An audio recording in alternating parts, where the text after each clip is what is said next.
કાલે સીએમ ભૂપેન્દ્ર પટેલ અંબાજી જશે। મંત્રીમંડળ સહિત ધારાસભ્યો પણ અંબાજી જવાના છે। રાજ્યસભાના 4 ઉમેદવારો પણ અંબાજી જશે। અંબાજીમાં ચાલી રહ્યું છે પરિક્રમા મહોત્સવ। માં અંબાના દર્શન કરી તેઓ આશીર્વાદ મેળવશે।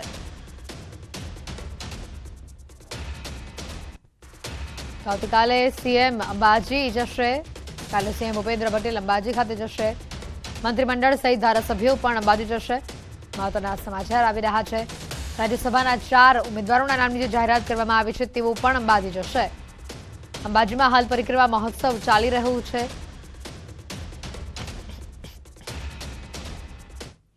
મહેસાણામાં રિક્ષા ચલાવી પરિવારનું ગુજરાન ચલાવતા મયંક નાયકને રાજ્યસભાની ટિકિટ મળી ગઈ છે। મયંક નાયક રાજ્યસભા ઉમેદવાર જાહેર થતા પરિવારમાં ખુશીનો માહોલ જોવા મળ્યો। મયંક નાયકના માતાએ પીએમ નરેન્દ્ર મોદી અને ગૃહમંત્રી અમિત શાહનો આભાર માન્યો। સંઘર્ષમાં ભાઈઓ ભણતા હતા। એક ભાઈ એન્જિનિયર ભણ્યો, ભાઈ ડોક્ટર હતા। એને રિક્ષા ચલાવીને અમારું ઘરનું ચલાવ્યું હતું, એટલે એને સંઘર્ષ જ કર્યો છે। નોકરી ડબલ એન્જિનિયર હતો તો એને નોકરી ન કરીને રિક્ષા ચલાવી। આપણે માનનીય શ્રી નરેન્દ્રભાઈ મોદી સાહેબ, શ્રી અમિતભાઈ સાહેબ, શ્રી ભૂપેન્દ્રભાઈ પટેલ સાહેબ અને CR પાટીલ સાહેબનો ખૂબ ખૂબ મનથી આભાર માનું છું કે જે વિશ્વાસનો કળશ આમના ઉપર ઢોળ્યો છે એમાં આપણે વિશ્વાસથી પાર પાડીશું અને જે એ આટલા વર્ષોથી ભાજપનું કાર્ય કરે છે, કરતા હતા અને કરતા રહેશે। એમનાથી સારામાં સારા કામ થાય, મહેસાણા જિલ્લાના લોકોની વધુ સેવા કરે અને દેશના ગરીબોની આવા બક્ષીપંથના લોકો જે નાના નાના છે, ઉજરિયાતોમાં પણ જે ગરીબ છે, આર્થિક રીતે પછાત છે, એમના પણ સારા સારા કામ કરે અને જે સંઘર્ષમય જીવનમાંથી એ બહાર આવ્યા છે એવી લોકોને મદદ કરી અને એમને પણ બહાર લાવવાનો પ્રયત્ન કરે। હંમેશા સેવાકીય અને સમાજલક્ષી પ્રવૃત્તિઓમાં અગ્રેસર અને પ્રયત્નશીલ એવા સુરતના જાણીતા ઉદ્યોગપતિ અને ડાયમંડ કિંગ ગોવિંદ ધોળકિયાની આગામી રાજ્યસભાની ચૂંટણી માટેના ઉમેદવાર તરીકે પસંદગી થઈ છે। ભારતીય જનતા પાર્ટી દ્વારા ઉતારવામાં આવ્યા છે તેઓને મેદાને ગોવિંદ ધોળકિયાના નામની જાહેરાત થતા સુરતના હીરા ઉદ્યોગકારો પણ અચંબામાં પડી ગયા છે। તો આ તરફ ડાયમંડ કિંગ ગોવિંદ ધોળકિયાના સમર્થકોમાં પણ ખુશીની લાગણી જોવા મળી રહી છે। ગોવિંદ ધોળકિયા સમાજલક્ષી અને સેવાકીય પ્રવૃત્તિમાં હંમેશા આગળ રહે છે, જે કારણ બતાવે છે કે ભારતીય જનતા પાર્ટી દ્વારા ગોવિંદ ધોળકિયાના નામની જાહેરાત કરવામાં આવે છે। રામ મંદિરની પ્રાણ પ્રતિષ્ઠા મહોત્સવમાં પણ તેઓનું મહત્વપૂર્ણ યોગદાન રહ્યું છે। તો બીજી તરફ આહવા ડાંગ ખાતે પણ હજારોની સંખ્યામાં હનુમાન મંદિર બનાવવામાં તેઓનો સિંહ ફાળો રહ્યો છે અને જેના કારણે diamond king Govind Dholakia PM Narendra મોદીના ગુડ લિસ્ટમાં પણ સામેલ છે। એટલું જ નહીં પરંતુ પીએમના ખૂબ જ નજીકના મિત્ર પણ તેઓને ગણવામાં આવે છે। ભગવાનની કૃપાથી આજે જે રાજ્યસભામાં મને મોકલવા માટે મારી પસંદગી થઈ અને એ એક જાણે કે મને કોઈ જાતનું સપનું પણ ક્યારેય આવ્યું નહોતું ને ખ્યાલ નહોતો। સવારે જ્યારે 10 વાગે અમિતભાઈનો ફોન આવ્યો કે તમને રાજ્યસભામાં મોકલવાના છે, તો મેં એને કીધું પણ મને તમે ખબર નથી કાંઈ, મારે પોલિટિક્સમાં નથી।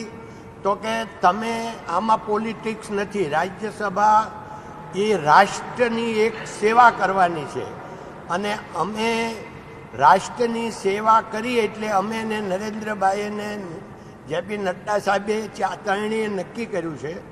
એટલે હવે તમારે કાંઈ વિચારવાનું નથી, કારણ કે અમે જે નિર્ણય લીધો હોય એ રાષ્ટ્રહિતનો અને તમારા પણ હિતનો, સમાજના હિતનો લીધો હોય, એટલે તમે હવે ફોર્મ ભરવાનું છે એ ભરી દેજો।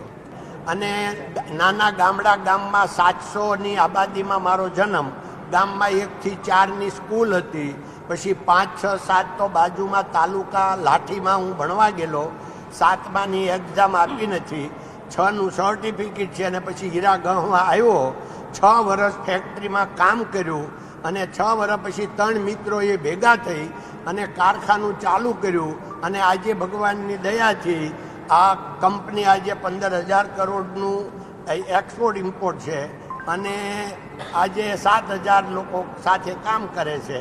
આ જર્ની રાજ્યસભાના સાંસદોની લિસ્ટ જાહેર થયું છે ત્યારે સુરતના ઉદ્યોગપતિ અને ભગવાન રામના મંદિરમાં દેશમાં સૌથી પ્રથમ 11 કરોડ રૂપિયા આપનાર કહી શકાય કે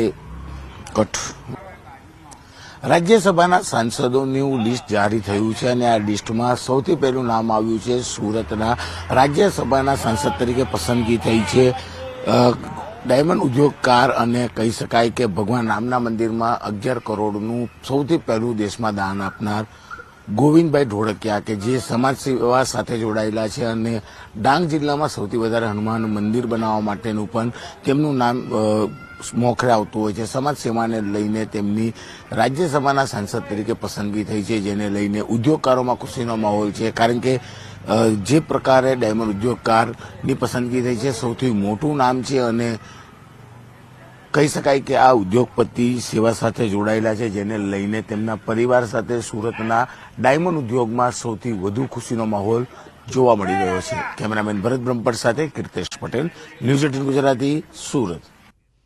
લોકસભાની ચૂંટણી પહેલા ભારતીય જનતા પાર્ટીએ પોતાની શરૂઆત કરી દીધી છે. આજે નર્મદા જિલ્લાના ડેડિયાપાડા અને સાગબારા ખાતે તાલુકા કક્ષાના કાર્યાલયનું ઉદ્ઘાટન કરવામાં આવ્યું. સાંસદ તેમજ ભાજપના કાર્યકરો નેતાઓ ખાસ ઉપસ્થિત રહ્યા. ભરૂચ લોકસભાની બેઠક 5 લાખ મતથી જીતવાનો હુંકાર સાંસદ મનસુખ વસાવાએ કર્યો. ચેતર વસાવાનું નામ લીધા વિના મનસુખ વસાવાએ ચેતવણી આપી. તેમણે કહ્યું કે રાક્ષસ વૃત્તિવાળા લોકોને અમે ખુલ્લા પાડીશું. પારદર્શી વહીવટ એટલે બિલકુલ પારદર્શી વહીવટ.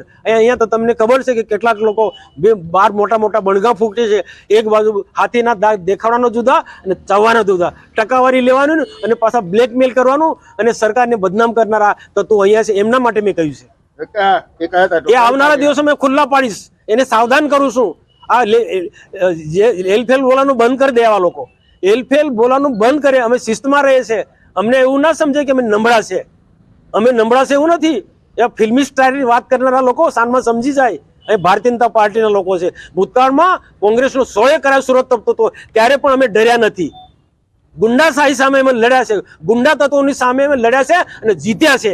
આવા આજકાલના આવેલા પાણીના પરપોટાની જેમ ઉભા થનારા તત્વોથી અમે ક્યારેય ગભરાતા નથી. ગુજરાતમાં 2 વર્ષમાં રેકોર્ડ બ્રેક ડ્રગ્સ પકડાયું છે. વિધાનસભામાં ગૃહ રાજ્ય મંત્રીએ આ માહિતી આપી.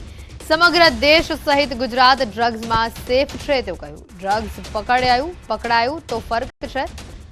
રાજનીતિ નહીં, રાષ્ટ્રવાદ તરીકે ડ્રગ્સ મુદ્દે લડવાનું છે. ડ્રગ્સ મામલે સરકાર એક્ટિવ છે તેવું હર્ષ સંઘવીનું નિવેદન સામે આવ્યું. રાજ્યની પોલીસને અભિનંદન. સાથે વિધાનસભામાં કોંગ્રેસ ધારાસભ્ય ગેનીબેન ઠાકોર ઉઠાવેલા આ મુદ્દા પર ગૃહ રાજ્યમંત્રી હર્ષ સંઘવીએ આ માહિતી આપી. ગીર સોમનાથથી સમાચાર આવી રહ્યા છે. કોડીનારના દુદાના ખાતે શેરડીના પાકમાં આગ લાગી હોવાની ઘટના સામે આવી છે. આગ લાગતા ખેડૂતોનો 4 વીઘાનો શેરડીનો પાક બળીને ખાખ થયો. આગ વીજતારના કારણે લાગી હોવાનો ખેડૂતોનો આરોપ છે. ખેડૂતના ખેતરમાંથી પસાર થતા વીજતારના કારણે પાકમાં આગ લાગી હોવાનું તેઓએ જણાવ્યું છે. સાથે આરોપ લગાવ્યો છે. જસદણમાં જીનમાં આગ લાગતા કપાસ બળીને ખાખ થયો છે. જસદણના ગઢડિયા રોડ ઉપર આવેલી છે જીન. આગામી કારણોસર લાગેલી આગથી મોટું નુકસાન થયું છે. 25 થી 30 હજાર મણ કપાસ બળીને ખાખ થયો છે. 2.5 થી 3 કરોડની કિંમતનું કપાસ બળીને ખાખ થયો હોવાની હાલ માહિતી સામે આવી રહી છે. આગ લાગતા આકાશમાં ધુમાડાના ગોટે ગોટા દેખાયા હતા. ગઢડિયાના ગામના લોકો તાત્કાલિક દોડી આવ્યા. ઘટનાની જાણ થતાં જસદણ ફાયર બ્રિગેડની ટીમ પણ તાત્કાલિક ઘટના સ્થળ પર આવી હતી અને આગને કાબૂમાં લેવામાં આવી હતી. જસદણ મામલતદારની ટીમ તેમજ જસદણ પોલીસની ટીમ તાત્કાલિક ઘટના સ્થળે પહોંચી હતી અને આગ કયા કારણોસર લાગી છે તે દિશામાં તપાસ હાથ ધરવામાં આવી હતી.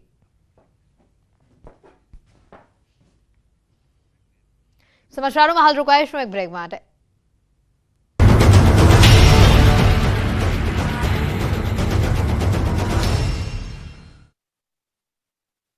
લૂબી પમ્પ્સ, ફ્લો નહીં ફોર્સ.